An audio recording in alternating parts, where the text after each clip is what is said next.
Mesdames, Messieurs, bonsoir et bienvenue à cette édition spéciale consacrée au référendum en Centrafrique, un rendez-vous patriotique pour les Centrafricains qui sont tous appelés aux urnes demain, 30 juillet, dans le cadre donc du référendum constitutionnel. On en parle dans cette édition spéciale avec des invités spéciaux pour Pan-African Media. J'ai le plaisir et l'honneur d'accueillir M. Bertrand Tatinda. Bonsoir. Bonjour Madame Gadikoa, je suis très content de vous revoir, ça fait un bon bout de temps. Bonsoir au peuple centrafricain, à vos techniciens, à ce beau cadre, aux responsables de cet hôtel, aux responsables administratifs de l'État du Centrafrique qui ont bien voulu nous accueillir, et bien à tous ceux qui facilitent et qui ont facilité la mise sur pied de cette émission. Merci vraiment de m'avoir invité. Je vous remercie, M. Bertrand Tatinda. À vos côtés, le président Bandakani, homme politique. Merci à vous, président, d'avoir accepté l'invitation de Pan-African Media TV.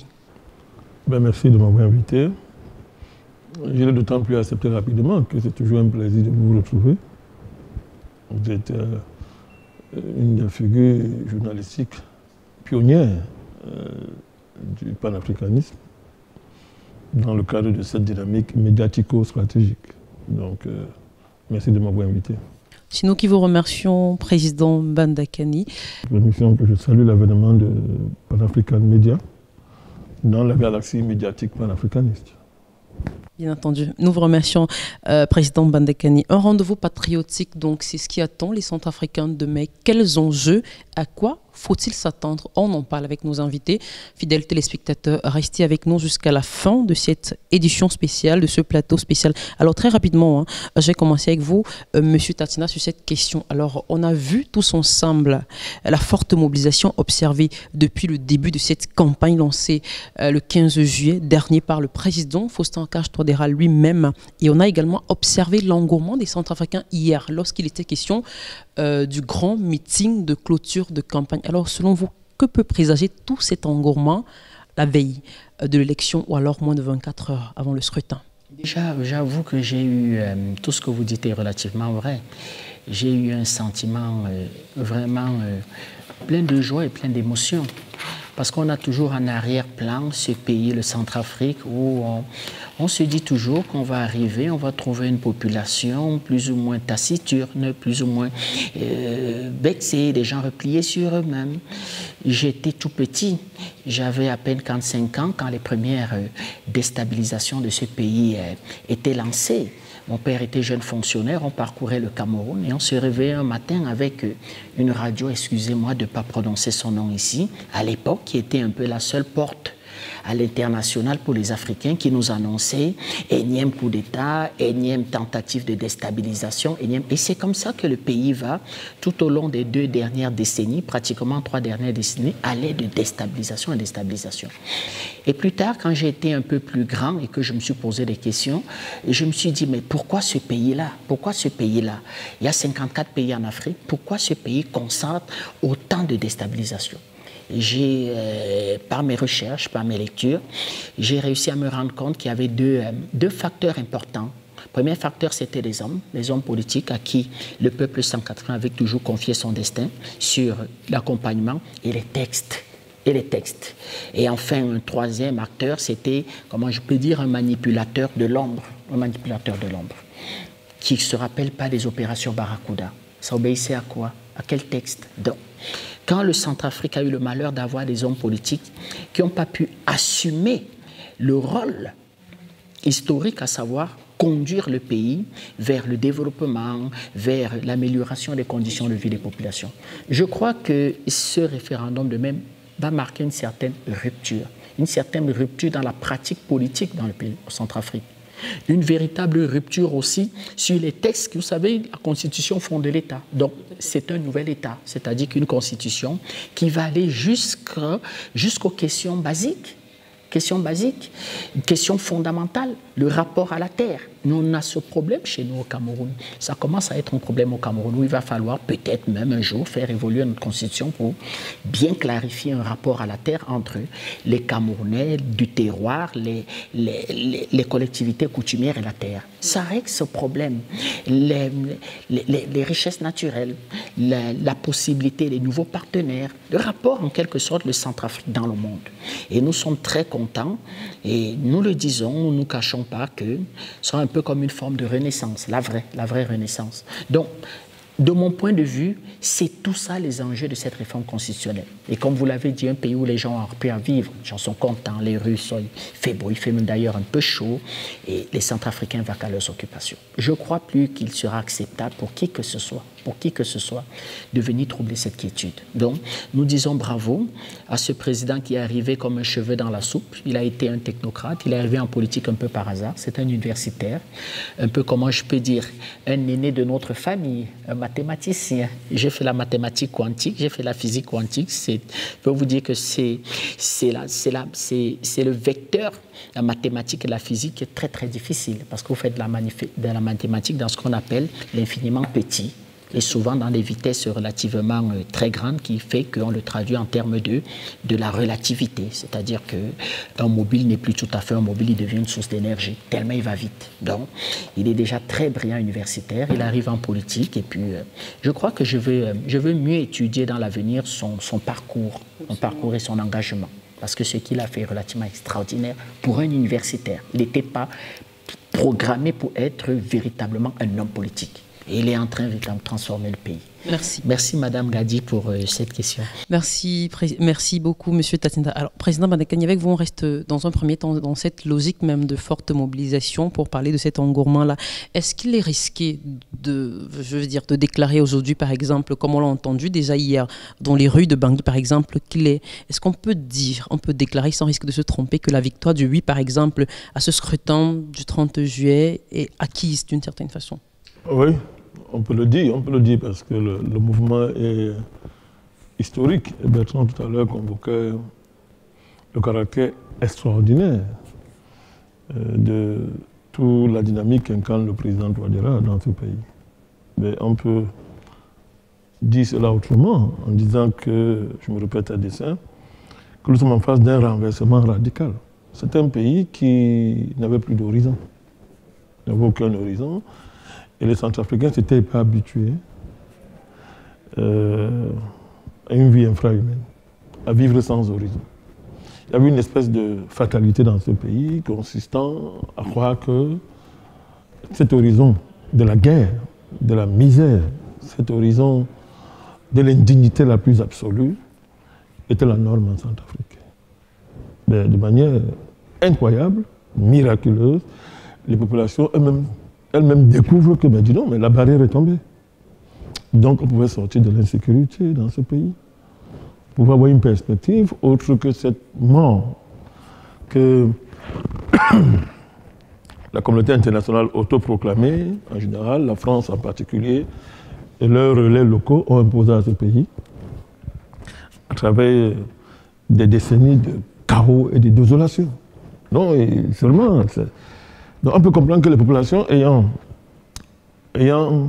vu que l'impensable, l'incroyable est en train de se réaliser, il y a un déclenchement d'enthousiasme, qui se traduit par cette mobilisation extraordinaire.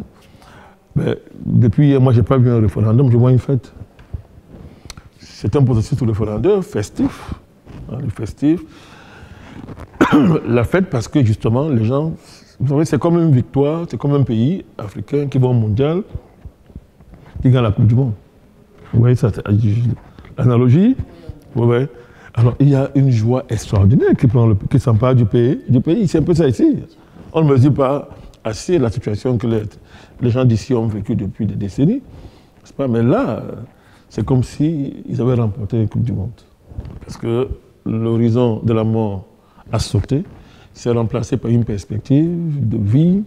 Les gens espèrent que l'incroyable, l'impossible est devenu possible. Ça, c'est l'un des enjeux. Mais au-delà de cette mobilisation, de manière plus approfondie, il y a un enjeu extraordinaire sur lequel je vous ai insisté à votre permission. c'est l'enjeu de ce que j'appelle l'enjeu de la constitutionnalité. Il est important de rappeler que le processus qui bascule le pays dans une nouvelle constitution est constitutionnel.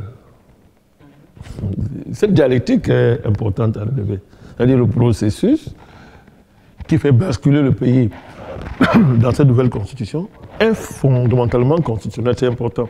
Le président Touadéra a une passion pour la constitution de son pays.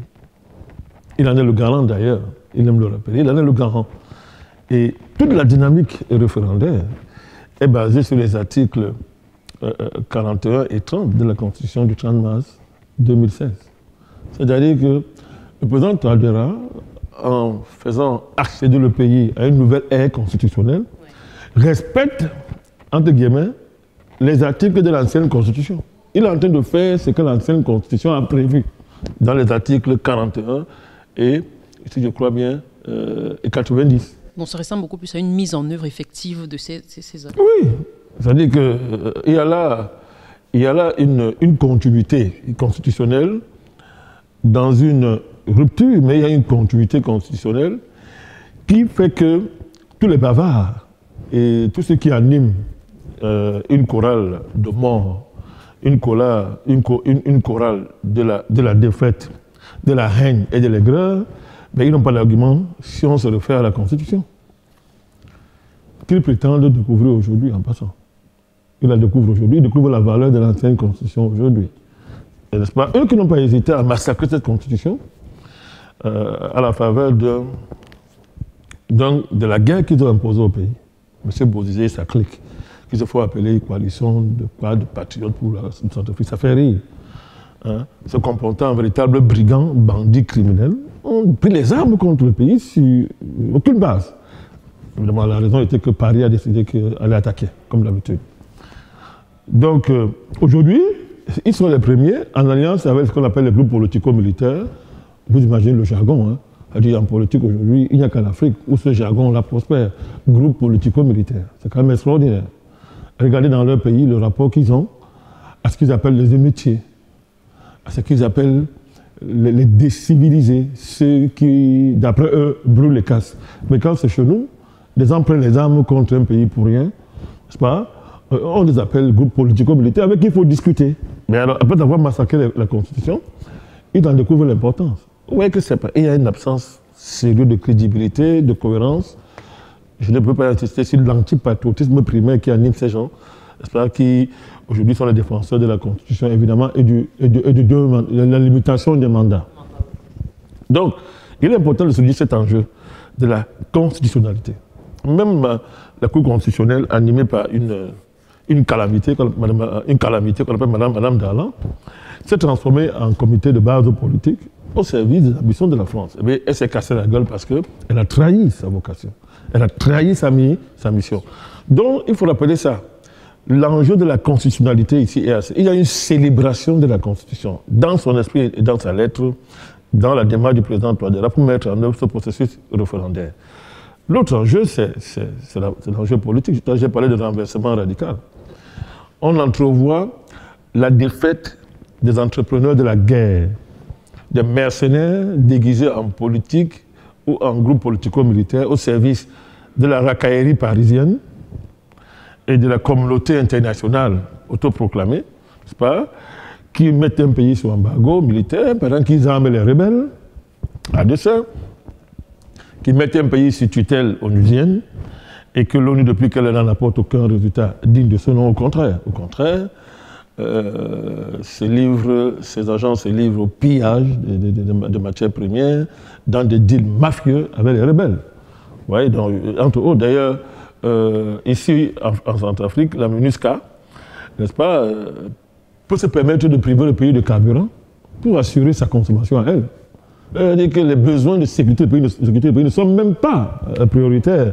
Je ne sais pas comment le président Touadéra fait, mais c'est un politicien pour gérer ça.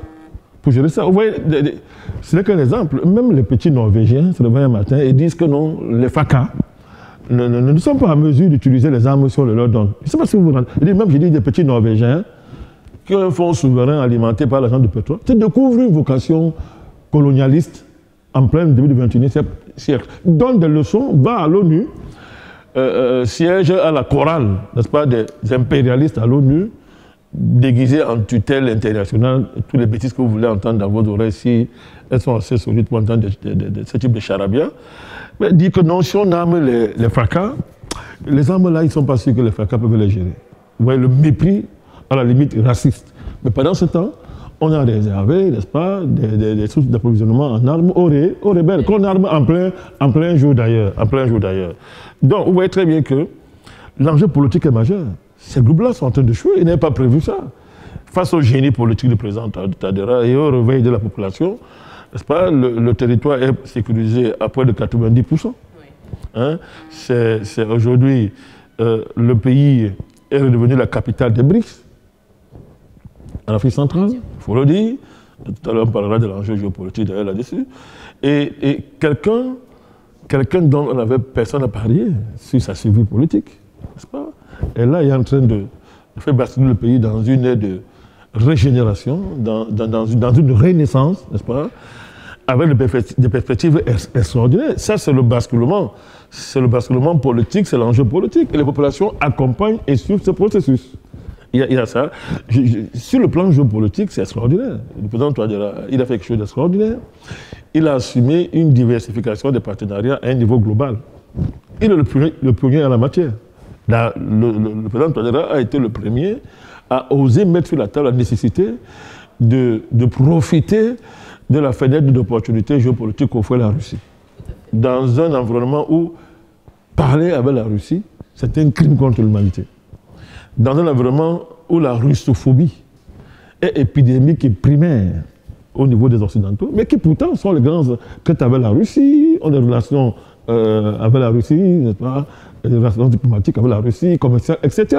C'est-à-dire les gens qui bravent aujourd'hui contre la Russie, l'Europe par exemple, ont été alimentés pendant des décennies par l'énergie russe, bon marché, bonne qualité, qui a même garanti la compétitivité de leur économie pendant des décennies. Et nous, on ne savait pas ça, ils se sont arrangés qu'on ne sache même pas. Hein, qu'on ne sache même pas. Mais comme ils sont maudits, ils sont allés organiser, ils ont fait de l'Ukraine une base, un pays militaire pour attaquer la Russie. Ben, aujourd'hui, ils nous donnent des leçons qu'il ne faut pas parler avec la Russie et tout. Le président Touadéra a assumé ça. Vous n'imaginez pas les conséquences. En Afrique centrale aujourd'hui, quand le Centrafrique assume d'être la capitale des BRICS, ben c'est un bouleversement géopolitique. Aujourd'hui, nous sommes en train de voir les conséquences d'ailleurs dans les résolutions du sommet. Vous voyez comment le franc CFA meurt de lui-même, voilà, avec cette cycle commercial qui va s'ouvrir, basé sur les monnaies locales. Donc, vous voyez ça? Le président l'a assumé aussi en imposant une réforme, n'est-ce pas, de la BEAC, qui a dû intégrer la monnaie numérique. Ils ont mis dans sa législation. Mais ça, il fallait oser le faire. Il fallait oser le faire. Donc ça, c'est la dimension géopolitique. Extraordinaire, la dimension géopolitique. Il y a la dimension, il y a l'enjeu de ce que j'appelle la présidentialité. On ne peut pas parler de tout ça sans accorder l'importance que mérite l'homme qu'on appelle Touadéra. C'est-à-dire que cette dimension de la présidentialité est extraordinaire. On se demande comment il a fait. Mais comment il a fait pour maintenir ce pays? Comment il a fait pour aller? C'est incroyable. Moi qui suis un fervent homme de foi, ben j'y vois la main de Dieu. C'est extraordinaire ce que ce type a fait. Donc il a incarné une dynamique, il a assumé cette dynamique, il a trouvé le génie nécessaire pour se faufiler dans les mailles d'un filet extrêmement ténu, n'est-ce pas, des pièges extraordinaires qu'on lui a entendus. Il a maintenu la tête froide, il n'est jamais versé dans les excès, n'est-ce pas, déjouant les pièges que lui a tendus la France, l'Union européenne, l'ONU, tout ça. Un embargo financier a doublé l'embargo militaire pour l'asphyxier. On ne sait pas comment il a tenu. Au point où aujourd'hui, le Centrafrique finance sur fonds propres ce processus référendaire. Chapeau, Monsieur le Président. chapeau au peuple centrafricain. Merci beaucoup, Président Bandakani. Alors, Monsieur Tadina, dans cette même logique que le Président Bandakani, certains Centrafricains à qui Pan-African Media a tendu le micro hier au terme de ce meeting de fin de campagne, ont dit qu'ils pensaient même déjà à l'après-référendum pour, disent-ils, travailler à la nouvelle constitution, à la construction de leur pays. Alors, ma question est à deux volets, Monsieur Tadina. Est-ce que ce n'est pas quelque part aller trop vite en besogne, d'abord, et deuxièmement, comment est-ce que cet après-référendum peut permettre, via la nouvelle constitution, bien entendu, de travailler à la véritable construction de la République centrafricaine? Non, ce n'est pas aller trop vite en besogne. Le président Bandakani vous a brossé un peu, vous a habillé, comment on peut dire, les différentes perspectives qui ont déjà commencé et qui vont continuer. Donc le peuple centrafricain est déjà à l'école, c'est-à-dire qu'il commence à comprendre les vertus de la paix. Elle est discutée avec un centrafricain, il dit lui encore de mettre le feu sur Bangui. Il voit ça. Vous avez des constructions. Moi, je suis arrivé là, j'ai demandé il y a quelques minutes là, j'ai vu quoi, un R+12, un R+13.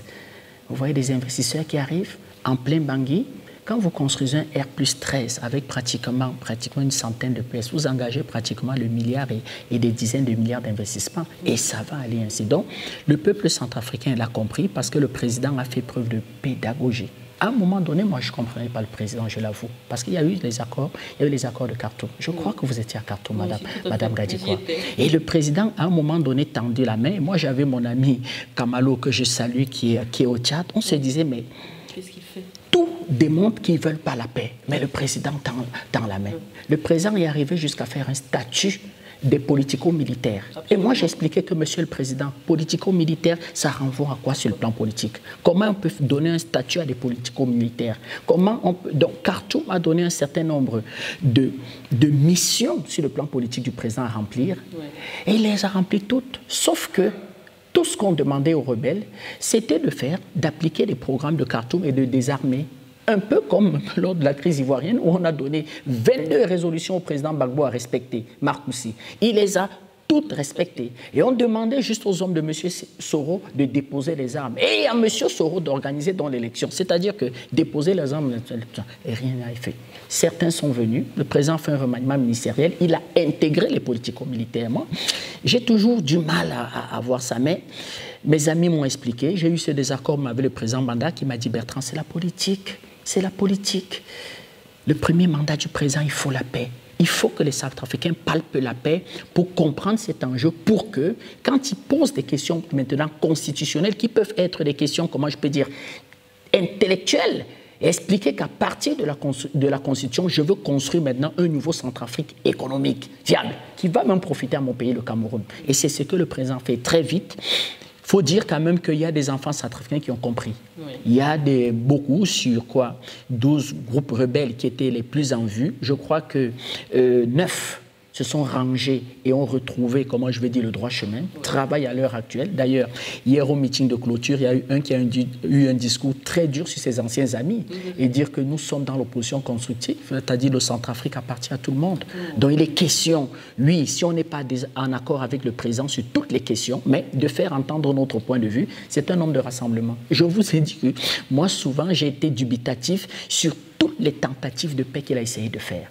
Et là, maintenant, pour la prospection, le président Banda le dit, il énonce tout ça. Dans les ambitions, je vois une ligne de chemin de fer qui partira de Douala à Bangui.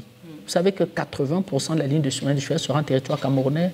Donc, s'il y a quelqu'un qui doit défendre ce projet, c'est moi, M. Tati, mais il faut cette histoire. C'est-à-dire pas que j'aime pas le Centrafrique, mais c'est que les entreprises sous-traitantes camerounaises, moi-même dans une autre vie, qui suis opérateur économique, nous sommes très, très, très intéressés sur cette histoire. Je peux vous dire que l'État est quand même très intéressé parce que rien que ce projet, ça va chercher dans quoi? Ça va chercher dans les 4-5 milliards de dollars. C'est 3-4 points de croissance réelle. Là, ce qu'on appelle la croissance réelle de travail, la croissance réelle de progrès. Donc, vous voyez même que indirectement, sans le vouloir, le président Touadéra devient même une chance pour mon pays, le Cameroun.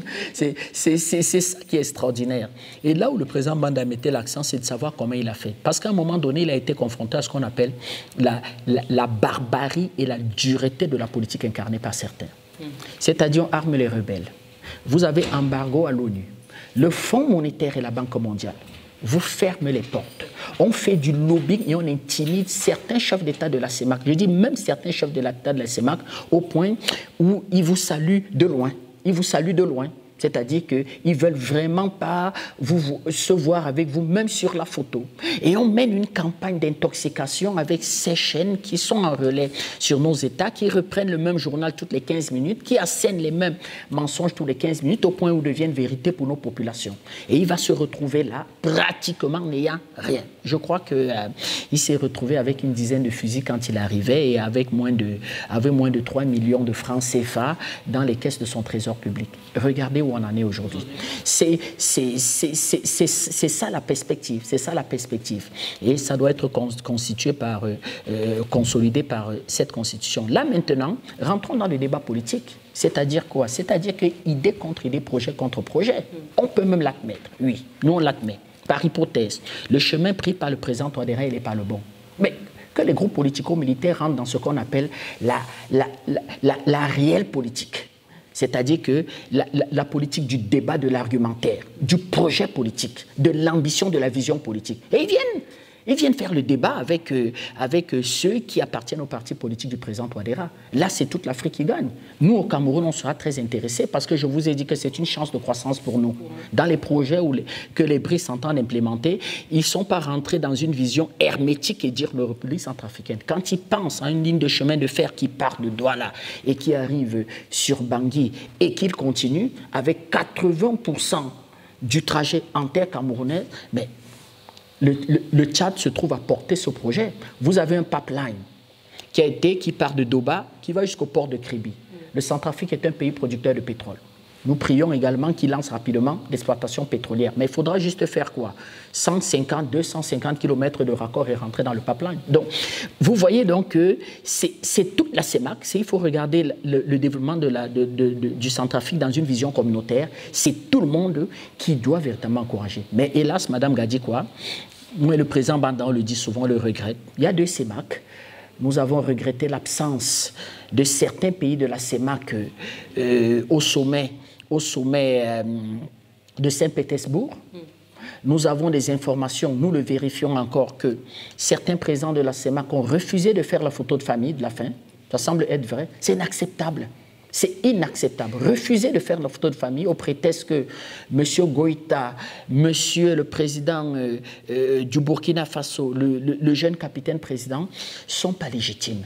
Voilà encore les petits problèmes primaires, c'est-à-dire que des petits problèmes primaires, les gamineries, les histoires enfantines auxquelles une certaine CEMAC s'y livre alors que les enjeux sont énormes et que le Centrafrique peut constituer en quelque sorte une locomotive pour un renouveau national. Le mot là vous dit quelque chose. C'est très familier pour nous, un véritable renouveau communautaire, disons comme ça, un renouveau communautaire. Donc voilà un peu, Madame Gadikwa, ce qu'on peut dire pour ceux qui ont vu la Centrafrique dans le passé et les perspectives d'avenir. D'accord, merci beaucoup, M. Tachinda. Alors, Président Bankani, très rapidement, on va terminer avec une dernière question qui concerne, parce que tout à l'heure, M. Tachinda évoquait la position de cette opposition constructive hier. On a écouté justement la déclaration de l'un de ses porte-parole pendant le meeting hier. Alors, hier, lors de sa prise de parole, le ministre de l'Assemblée nationale, Simplice Mathieu Sarandi, a déclaré, et là, je le cite, il a dit « Chrétiens et musulmans, la RCA appartient à tous ». Alors, aujourd'hui, à quelques heures de ce référendum, quelle est la portée d'une telle déclaration, Président Bankani? Elle est extraordinaire. Elle est extraordinaire. C'est la déclaration d'un homme d'État. Il est le représentant, il est au sommet de la maison du peuple, c'est-à-dire la Chambre des élus de la nation. Il en est le président. Et du haut de son rôle d'incarnation du peuple, qui est mieux placé que lui pour envoyer un tel message? Et il a bien compris l'enjeu. Le peuple centrafricain, ce n'est pas la juxtaposition des chrétiens, des musulmans, des animistes, etc. Le peuple centrafricain, c'est la conscience de son histoire. C'est la conscience de son histoire, c'est la prise en charge, d'une histoire qui dépasse largement les appartenances biologiques, les appartenances primaires. ethniques, etc., qui sont d'ailleurs manipulés par le colon pour enfermer les gens dans des ghettos, qui justifient justement la mission civilisatrice de l'Occident en général, et celle de la France en particulier. Le discours, la rhétorique habituelle est connue. Nous, on est là pour empêcher que les chrétiens massacrent les musulmans. Vice-versa, on est là pour empêcher que les balakas prennent des machettes pour aller macheter les Séléka, etc. On connaît tout ça. C'est la mission civilisatrice, c'est le fardeau de l'homme blanc. On connaît tout ça. Donc, le président de l'Assemblée nationale est dans son rôle. Il a compris les enjeux. C'est un peuple qui est en mouvement. C'est un peuple qui a fait la guerre du Congo, voilà. Au plus de la moitié de la population du Centrafrique a été décimée par la France. Congo, voilà. Donc, c'est un peuple qui a une histoire qui dépasse largement les ghettos, les divisions, les schismes religieux et ethniques. Il est question de lutter contre l'impérialisme occidental en général et français. Il est question de faire en sorte que les richesses du pays, qui sont fabuleuses, profitent à la population centrafricaine. Ils sont tous à l'extérieur, dans des conditions de vie extrêmement, mais ils ont un pays extrêmement très riche. Quand il faut diviser les gens en chrétiens, en tribus, en musulmans, c'est très facile. Mais quand il faut prendre les richesses naturelles du pays, ben la communauté soit dite internationale vient s'asseoir et est unie pour piller le Centrafrique. Donc, vous voyez, quand vous opposez les deux, vous comprenez très bien ce qui est en train de se passer. C'est un pays, ce n'est pas des grappes de tribus qui s'affrontent. C'est une terre qui a une histoire, qui a été pourvue de richesses extraordinaires. Ça a du sens. Ces richesses-là sont extrêmement convoitées, pas seulement par l'Occident, même les voisins manipulés par les Occidentaux lorgnent sur cette richesse-là. On voit très bien que si les Centrafricains ne se donnent pas la main, ne dépassent pas, n'est-ce pas, les barrières ethniques, les barrières religieuses, ben on viendra les chasser de leur pays pour s'emparer de leur richesse. Donc le président, c'est un discours rationnel, c'est un discours de responsabilité politique, c'est un discours patriotique, c'est un discours historique. Donnez-vous la main, donnons-nous la main en Centrafrique pour faire face, n'est-ce pas, aux plans ennemis. C'est de cela qu'il s'agit. Il y a, pour revenir sur ce que vient de dire Bertrand, les enfantillages des soi-disant dirigeants africains qui refusent de faire des photos de famille avec Ibrahim Traoré, soi-disant que c'est un pochi, ça fait rire. C'est amusant, ça fait rire. Si on prenait le cas de la CEMAC, ben on peut très vite passer d'un costume de militaire à un costume civil. L'histoire de la CEMAC est remplie de ce type de mutation. Il ne faut pas que les gens oublient un peu d'où ils viennent. On ne va pas se mettre à citer les pays en Afrique, dans la CEMAC, où des militants ont pris le pouvoir et ont revêtu le costume civil. Aujourd'hui, on a oublié qui sont des militaires. Il ne s'agit pas de désigner tel et tel, mais ce sont des enfantillages, comme on l'a dit. Nous sommes des singeries. Tout ça pourquoi? Parce qu'on veut faire plaisir aux Occidentaux. Pas qu'on veut démontrer que bon, même je suis venu en Russie, mais je reste quand même on reste les amis. Après, vous voyez, nous on a refusé de faire la photo de famille avec tel. Les gens qui mangent dans 1000 plats, les gens qui ont un pied à gauche, qui ont un pied dans plusieurs maisons, qui ont 2 pieds dans plusieurs maisons à la fois, ben un jour on va les déchirer en 2 à 1000 morceaux. Ça n'a pas de sens. Ça n'a pas de sens. On ne conçoit pas que les Occidentaux, quand ils font les sommets, soi-disant France, Afrique, toutes ces bêtises-là, mais la Russie ne fait pression sur aucun pays de ne pas y aller. Pourquoi il faut toujours que les Occidentaux décident à notre place, qu'ils nous donnent des leçons? En quoi ils revendiquent ce mandat? Ils en sont même d'abord dignes. Quand on regarde leur état, des parfaits sauvages, dégénérés à tout point de vue. À tout point de vue. Mais au nom de quoi les Occidentaux peuvent décider d'interdire aux pays africains d'aller participer à un sommet? Et vous trouvez des présidents qui donnent quand même des gages. Ils refusent de prendre la photo. Mais qui ne prennent pas la photo, tant pis. Même pas la photo, tant pis. La diabolisation des présidents africains en général, et en particulier du président Touadéra, ben, je pense que tous ceux qui sont informés sur ce pays savent de quoi est-ce qu'on parle. Mais on a diabolisé le président Touadéra à un niveau extraordinaire. Nous sommes actuellement en train de lire un rapport d'une prétendue ONG, mais allez lire ça. Le président Touadéra est présenté en terroriste, en mercenaire. Il est pratiquement diabolisé. Donc est-ce que tous les dirigeants africains qui essayent un peu de lever la tête, même pas dit de faire le travail qu'un président dit de ce nom doit faire, sont tous diabolisés. Mais ils n'ont pas le soutien de leur pays. C'est quand même triste. Mais essayer de diaboliser un dirigeant occidental à partir d'un point de vue africain. Vous allez voir la solidarité. Vous allez voir la solidarité. Ils sont solidaires. Mais là où des dirigeants africains, je ne sais pas ce qui se passe, c'est un manque d'envergure à faire pleurer un singe. Merci beaucoup, Président Bandakani. Cette émission donc, arrive à sa fin. Et très rapidement, Monsieur Tatinda, un mot en 2 secondes sur la situation au Niger. On en parle quand même, c'est l'actualité. Ben, déjà, une rapide information. L'avion du président camerounais aurait été un refus systématique de survoler le territoire européen. Nous sommes en train de vérifier cette information, il serait passé par la Turquie. Nous allons revenir là-dessus. Vous savez que nous sommes quand même en territoire étranger, on a quand même une bonne séance d'avoir un petit droit de réserve. Nous suivons cette information. Nous allons nous exprimer de façon très forte là-dessus quand on sera chez nous. Le président Biya a toujours voulu un strict respect de la paix avec les voisins. C'est une diplomatie, comment je peux dire, une diplomatie efficace, pas d'agitation. D'ailleurs, il souhaiterait, je crois qu'il va rentrer sans faire une déclaration tonitruante là-dessus, mais nous avons le devoir de dire qu'on ne peut pas traiter comme ça un chef d'État.